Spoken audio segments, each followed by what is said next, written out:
മനസ്സിലാക്കണം എന്റെ ഉമ്മ പെങ്ങന്മാരെ. ഞാനൊരു ഇടയ്ക്കൊരു കാര്യം പറയട്ടെ. ഞങ്ങളെ പെണ്ണുകുട്ടികളെ ഞങ്ങളെ ശരീഅത്തിലേക്ക് പഠിപ്പിക്കുന്നു. പഠിപ്പിക്കണ്ടല്ലെന്ന് പറയുന്നല്ല ഞാൻ, അതിന് ഞാൻ ഒരിക്കലും എതിരല്ല. പക്ഷേ ഒരു കാര്യം പറയട്ടെ ഉമ്മ, ഞങ്ങളെ പെണ്ണുകുട്ടികളതാ കണ്ണു ബുർക്കാനുമായിട്ട് കയ്യിലേക്ക് വരയുമായിട്ട് കാലിലേക്ക് വരയുമായിട്ട് നടന്നു പോകുന്ന, അതേ കോളേജിലെ ശരീഅത്തിലേക്ക് പോകുന്ന പെണ്ണുകുട്ടികളുടെ ഈ പ്രവർത്തനോ അത് എങ്ങോട്ടാണെന്ന് നോക്കണം ഉമ്മ. അവലെ നടത്തം എങ്ങനെയുണ്ട് നോക്കണം ഉമ്മ. അവലെ പ്രവർത്തനം എങ്ങനെ ഉണ്ടെന്ന് നോക്കണം ഉമ്മ.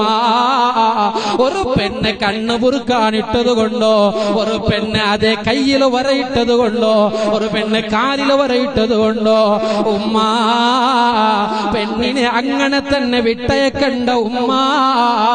പെങ്ങളെ, നീ കയ്യിലേക്ക് വരയിട്ടപ്പോ കാലിലേക്ക് വരയിട്ട് പോകുമ്പോ നിന്റെ കൽബിനെ ശുദ്ധീകരിച്ച പെങ്ങളെ, കൽബിനെ ഒന്ന് നന്നാക്കിയെടുത്തോ.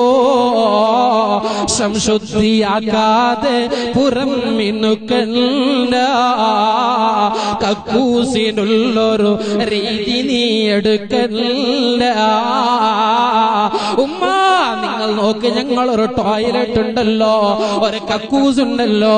ആ കക്കൂസിനെ നല്ല പിനയിലിട്ട് കഴുകി കഴിഞ്ഞാൽ, നല്ല മണമുള്ള വസ്തു ഇട്ട് കടിഞ്ഞു കഴിഞ്ഞാൽ ആ കക്കൂസ് നല്ല മണം നിന്റെ മൂക്കിലേക്ക് അടിക്കും ഉമ്മ.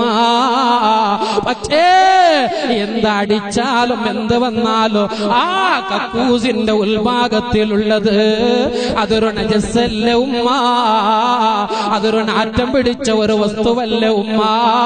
അതുപോലെ നീ ആയിക്കൂടെ ഉമ്മ.